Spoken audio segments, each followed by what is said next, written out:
Ava stood at the edge of the poisoned town, her breath catching in the dense metallic air. The late autumn fog clung to the skeletal trees like a damp shroud, curling around the jagged remnants of abandoned houses that lined the road into Tar Creek. The sun was just a pale disk in the sky, barely visible through the thick, toxic haze. Everything about this place seemed dead. The land, the sky, even the wind, which moved sluggishly through the ghost town, as if it too had been poisoned by the years of mining and neglect. She adjusted her camera, the lens clicking softly as it focused on the desolate landscape before her. From the top of the hill where she stood, she could see the cracked earth below, spider-webbed with deep fissures. Pools of water, tinged a sickly orange from the toxic runoff, reflected the few remaining structures that hadn't yet crumbled under the weight of time. Somewhere beneath this soil were the remains of one of the largest lead and zinc mines in the world, now forgotten and forsaken. Tar Creek had been left to die, its poisoned veins spreading like a cancer through the land.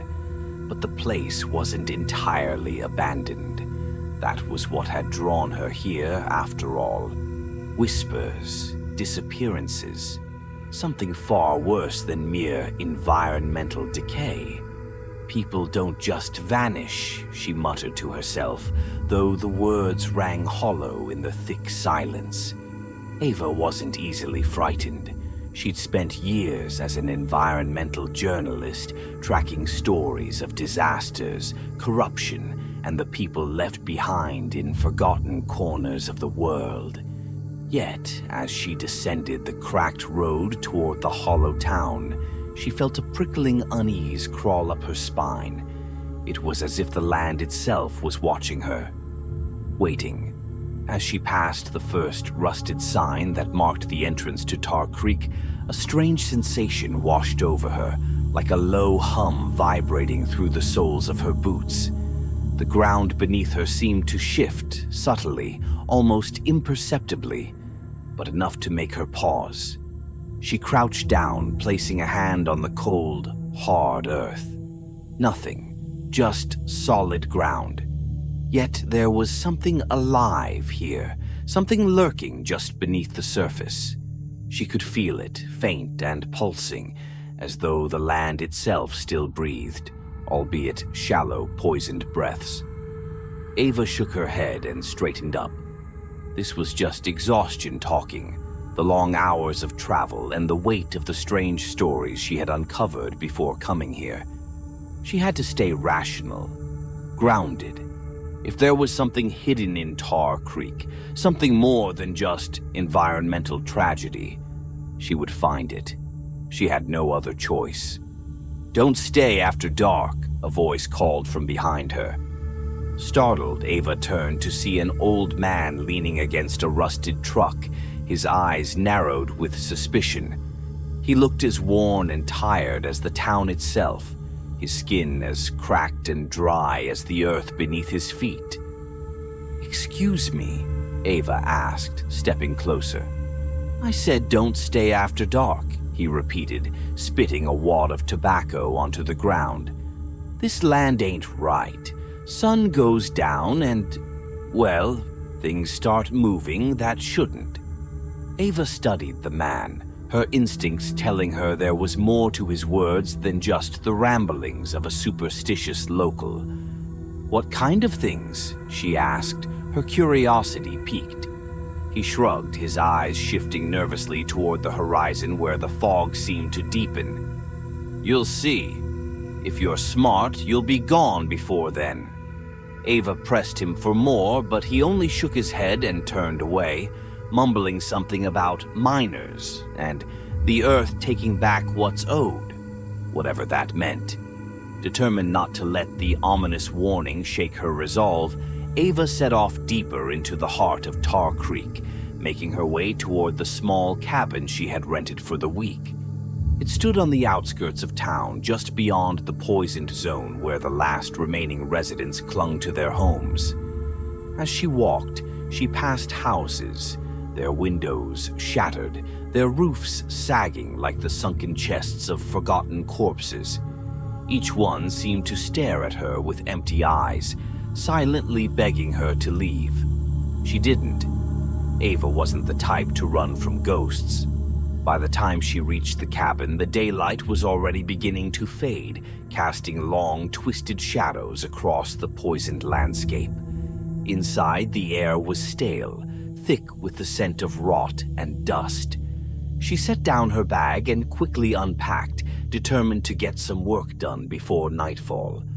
But as she looked out the small, cracked window, she saw something that made her stop cold.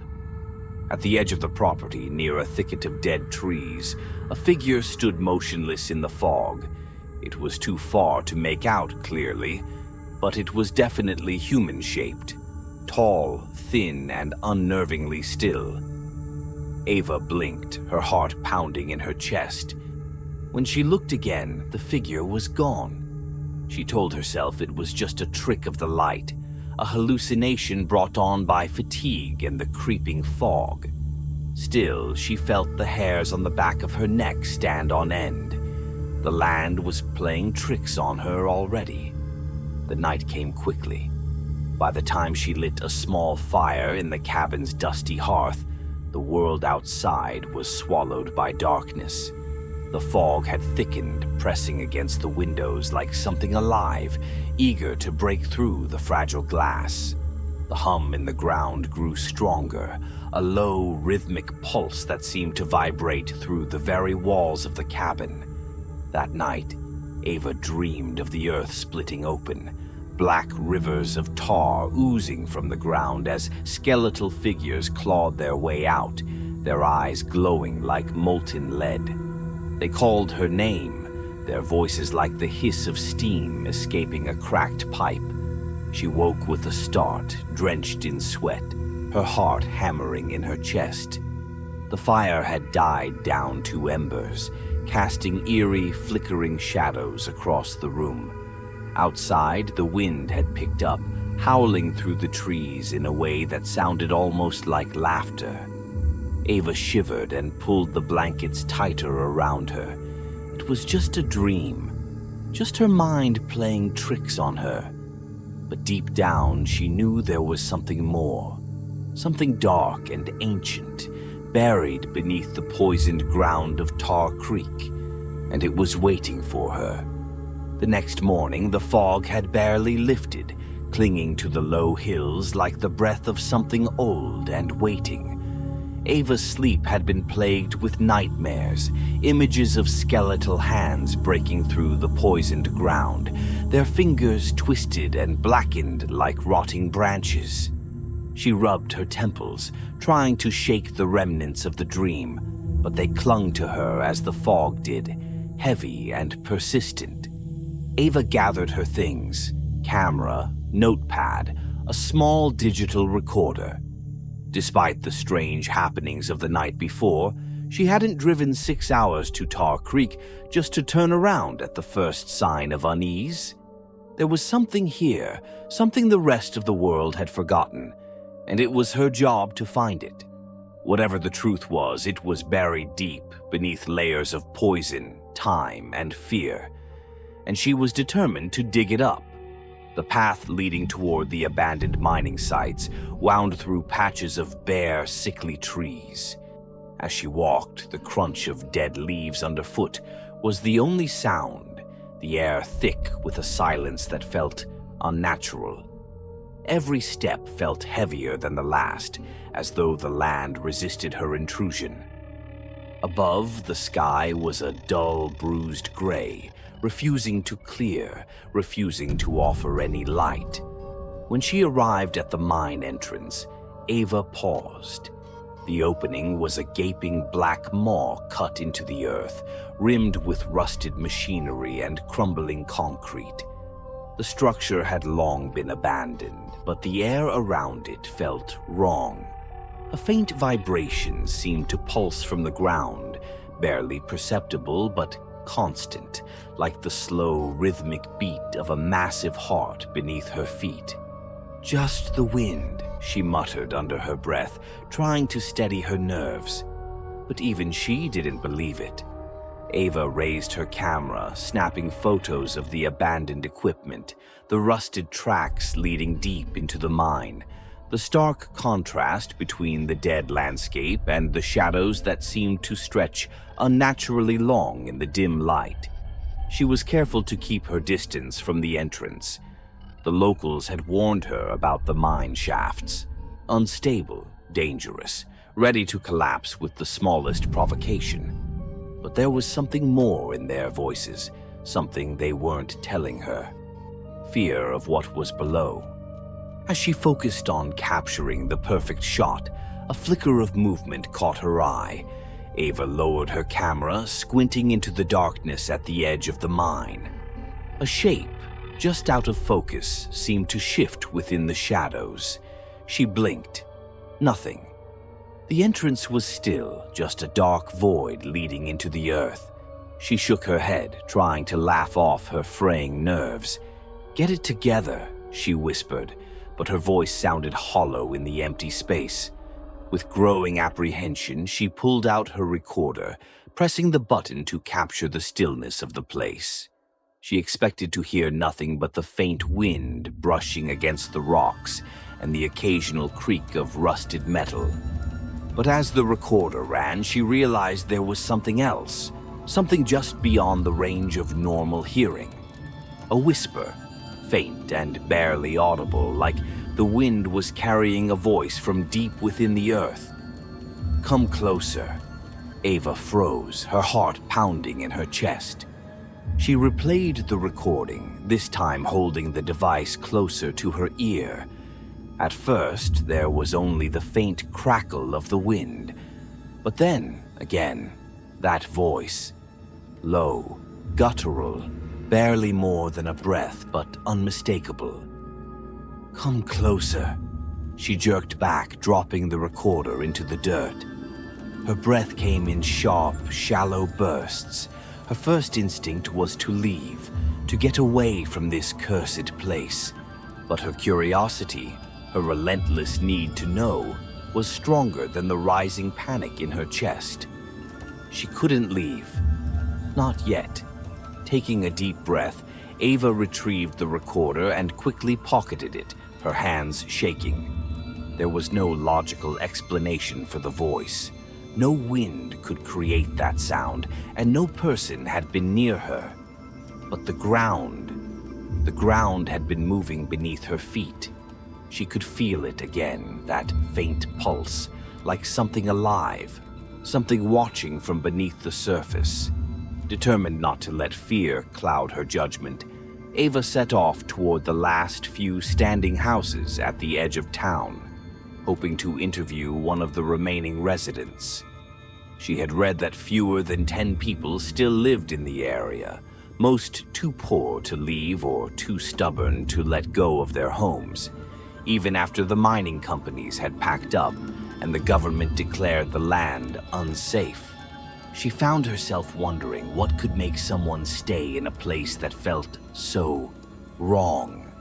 She arrived at one of the houses, its roof sagging, the paint peeling away in thick layers like dead skin.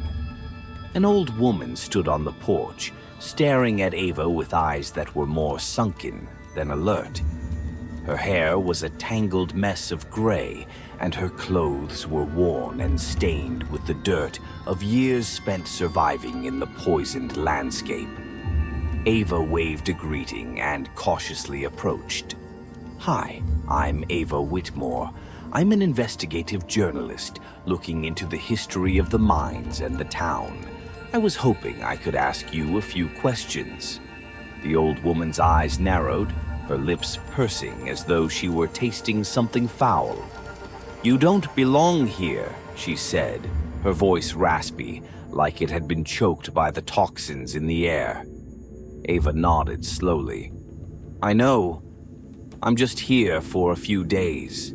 I'm trying to understand what happened to the people who disappeared." The woman's face twisted, her eyes darting toward the horizon, where the fog was beginning to roll back in. "People don't disappear, not really. The ground takes them. Ava frowned. The ground? The woman's gaze snapped back to Ava, her eyes wide with something that looked like fear. This land, it's hungry. The miners dug too deep, took too much. Now it's awake and it's angry. Ava felt a chill creep down her spine. She'd heard plenty of stories about the dangers of overmining, the environmental consequences. But this was different. This was something darker. "What do you mean it's awake?" Ava asked, trying to keep her voice steady. The old woman stepped closer, her gnarled hands clutching the railing of the porch. "You hear them, don't you?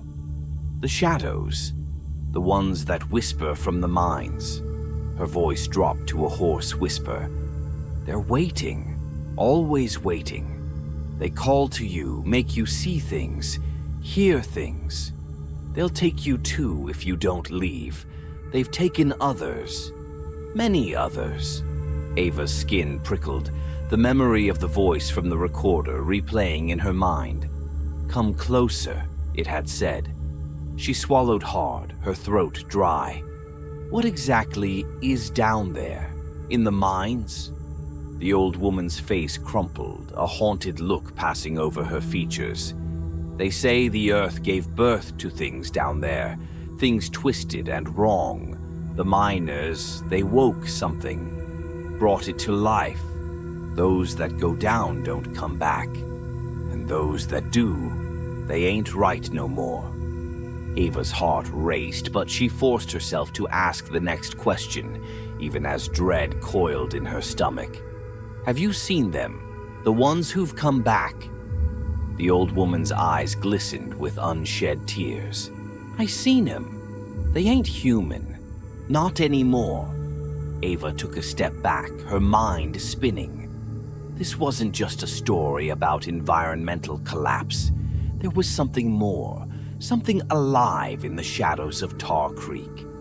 The old woman's final words followed Ava as she walked back toward her cabin.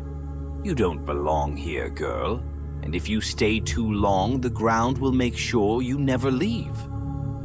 That night, as the fog pressed against her windows and the earth hummed beneath her bed, Ava lay wide awake, her mind racing. The shadows were moving, and they were waiting for her. The days blurred together in Tar Creek, each one more suffocating than the last. The fog never fully lifted, clinging to the poisoned ground as if trying to hide something. Ava's sleep had become erratic, plagued with vivid nightmares that gnawed at her sanity. The air felt thicker now, almost oily, as though it carried more than just the toxins that had seeped into the soil. It carried a presence that was becoming harder to ignore. She stood in front of the small, cracked mirror in the cabin, her eyes bloodshot and skin pale. Her reflection didn't seem quite right. The image in the glass flickered, almost like it wasn't synced with her movements. The hallucinations were getting worse. She had tried to rationalize them at first, blaming the fatigue, the toxicity of the air, or even her mind's attempt to cope with the oppressive atmosphere of this place. But the truth was far more terrifying. Whatever was happening wasn't just in her head. The journal she had found the day before sat on the table behind her, its tattered pages scattered with the frantic scrawlings of a miner who had worked in the deepest shafts. His words described a descent into the mines where strange sounds echoed through the tunnels, voices speaking in languages he couldn't understand. He wrote of seeing shadowy figures moving in the corners of his vision, always just out of reach. The deeper he went, the more distorted reality became.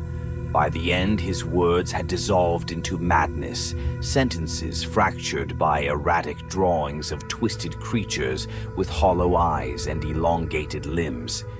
He had called them the Crawlers.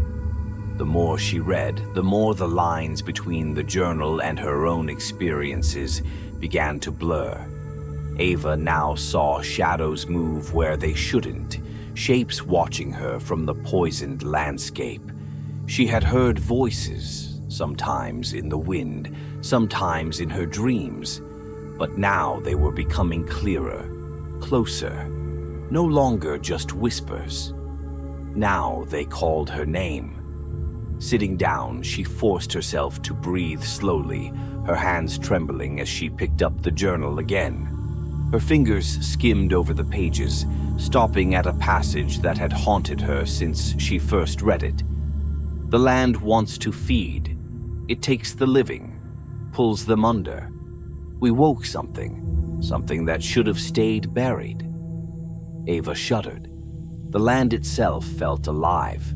More than that, it felt hungry. And it was watching her. Her phone buzzed, startling her. She fumbled for it, seeing an unknown number flash across the screen. Hesitating, she answered, "Hello?" Silence. "Ava?"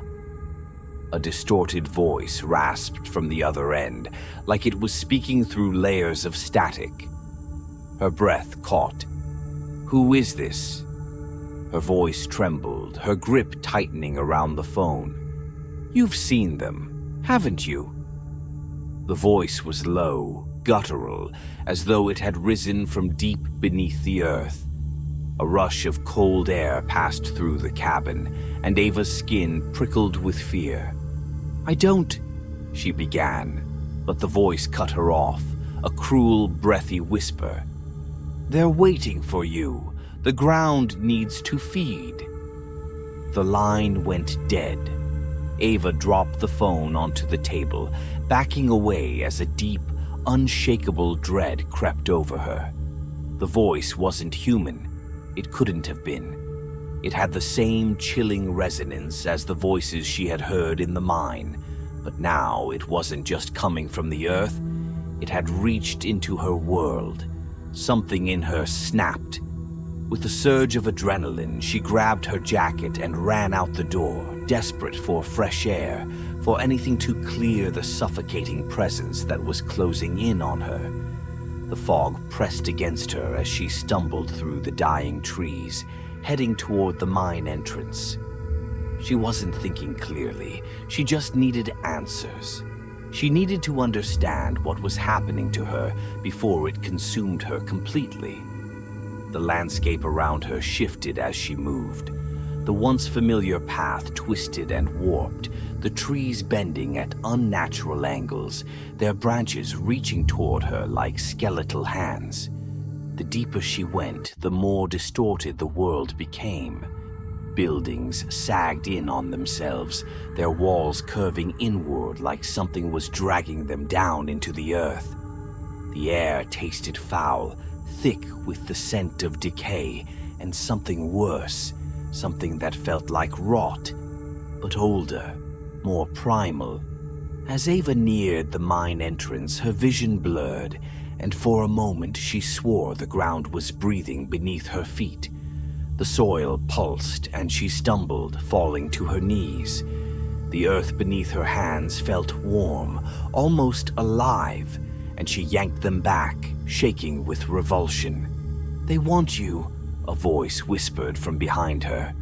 Ava spun around, her heart hammering against her chest, but no one was there. Only the thick fog curling around her legs like smoke.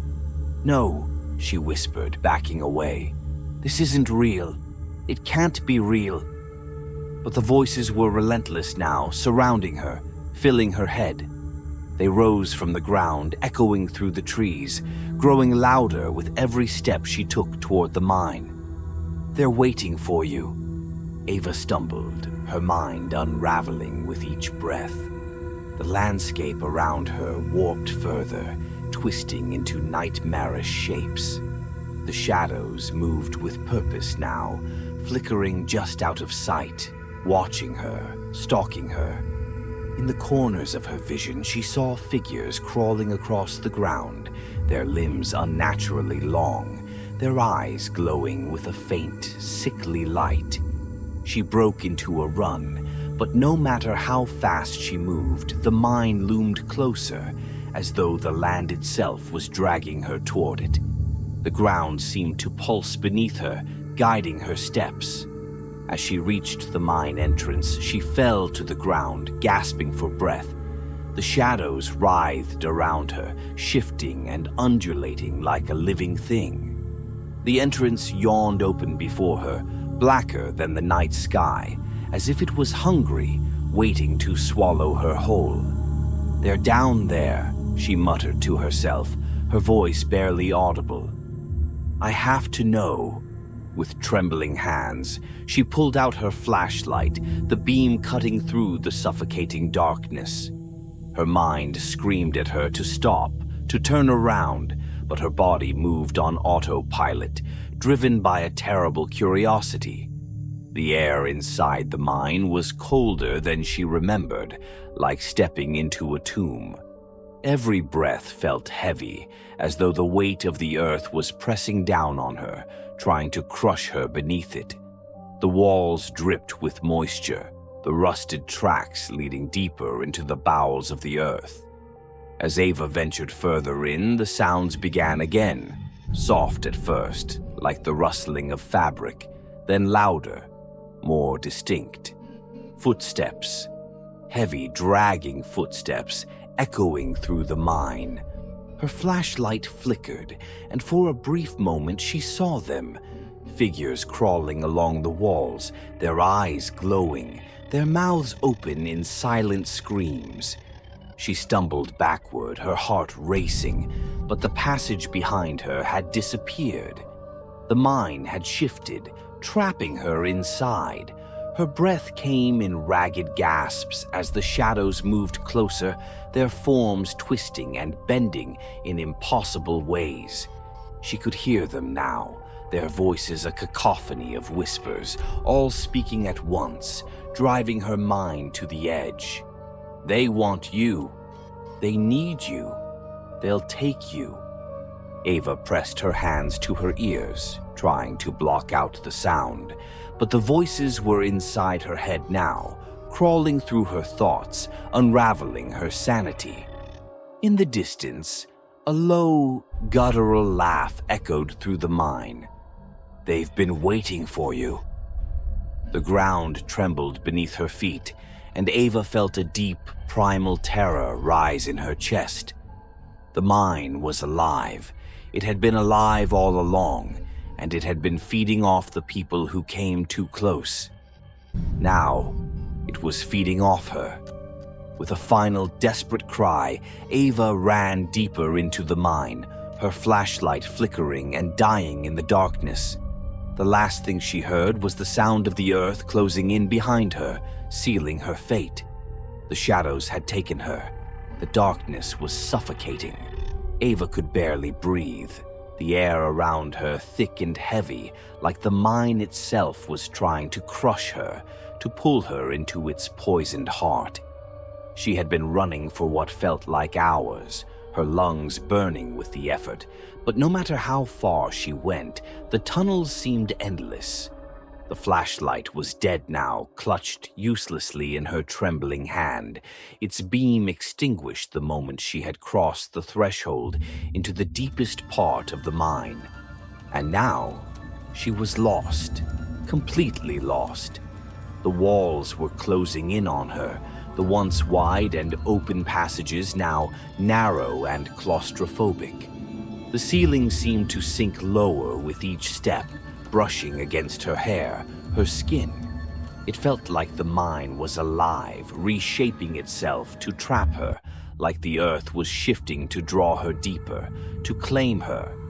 Her mind screamed at her to turn back, to retrace her steps. But there was no going back. There was only forward, only down. The ground beneath her feet hummed with a low, rhythmic pulse, like a heartbeat. With every step she took, she could feel it growing stronger, vibrating through her bones, shaking loose whatever resolve she had left. The air was thick with moisture, the walls slick and cold, and as she moved, she felt something watching her. It was everywhere and nowhere, an invisible presence pressing against her skin, pushing her deeper into the black.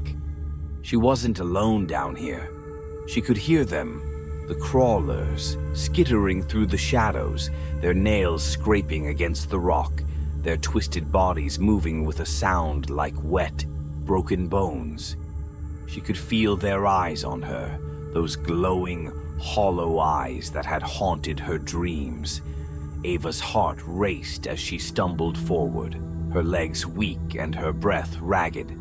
The journal's final words replayed in her mind, over and over. The land wants to feed. She had come too far now. There was no escaping this. The mine, the poisoned ground, it had been waiting for her. It had been calling her, pulling her here, and now it was going to swallow her whole. In the distance, she could hear it, a deep, rumbling growl. It was like the earth itself was alive, a living, breathing thing with a hunger that couldn't be satisfied. It had taken the miners, taken the people who had disappeared, and now it was going to take her. The ground trembled beneath her feet, and Ava fell to her knees, her hands sinking into the cold, wet earth. She could feel it moving beneath her, shifting like something alive. The soil was soft, almost liquid, and as her fingers dug into it, she felt something solid and cold, something that shouldn't be there. Bones. Ava jerked her hand back, her heart pounding in her chest, but it was too late. The earth began to shift, the bones rising from the soil, skeletal hands reaching up, clawing at her legs, her arms. She screamed, scrambling back, but the hands kept coming, pulling her down, dragging her into the earth. "No, no," she cried, kicking and thrashing, but the more she struggled, the tighter their grip became. The earth was swallowing her, pulling her down into its toxic depths, into the same fate that had taken the others. The voices rose around her, a chorus of whispers that echoed through the mine, blending with the sound of the ground's rumbling hunger. They called her name, their voices hollow, distant, like they were speaking from the other side of the grave. Ava. Ava. She clawed at the ground, her nails breaking as she tried to pull herself free, but the earth was relentless. It wanted her. It had always wanted her. From the moment she had arrived in Tar Creek, it had been waiting for her, calling to her. And now it had her. With one final scream, Ava was pulled beneath the surface, the cold, wet soil closing over her head, filling her mouth, her lungs. The world above disappeared, swallowed by the darkness, leaving only silence. For a moment, there was nothing. No sound, no movement, just the cold, crushing weight of the earth, pressing down on her, suffocating her. Then the ground began to shift again. Slowly the soil parted, and Ava felt herself being lifted, pulled upward, back toward the surface. Her lungs burned, her body weak and shaking, but she wasn't dead. Not yet. The earth was releasing her. When Ava's face broke the surface, she gasped for air, choking and sputtering as she clawed her way out of the shallow grave. Her body was slick with mud, her clothes torn and her skin bruised. She was covered in dirt, her breath coming in ragged gasps as she collapsed onto the ground, trembling with exhaustion and terror.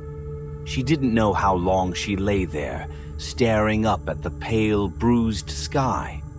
The fog still hung low over the poisoned landscape, but something had changed. The ground was silent now. The humming had stopped. The mine had released her. But it wasn't over. Ava knew that. As she forced herself to sit up, her hands shaking, she saw them. In the distance, at the edge of the dead forest, the figures stood, watching her. Their eyes glowed faintly in the fog, their twisted forms barely visible in the dim light. The crawlers. They didn't move. They just stood there, waiting. Ava's heart pounded in her chest, but she couldn't move. She was too weak, too drained. The ground had let her go, but it had left her with something far worse than death. The knowledge that the land was alive, that it was waiting to feed again, and that it would never stop. With a shaking hand, she reached for her camera, the one she had brought with her to document the poisoned town. The lens was cracked, the body covered in mud, but it still worked. She had to capture this. She had to show the world what she had seen. But as she raised the camera to her face, the ground beneath her trembled. Ava's breath caught in her throat as she felt it again. That faint, rhythmic pulse, the heartbeat of the land. It wasn't over. The ground was still hungry, and it was coming for her. The last thing she saw before the earth opened beneath her, pulling her back into its depths, was the twisted, hollow faces of the crawlers, their eyes glowing in the darkness. Then there was only silence, and the ground's hunger,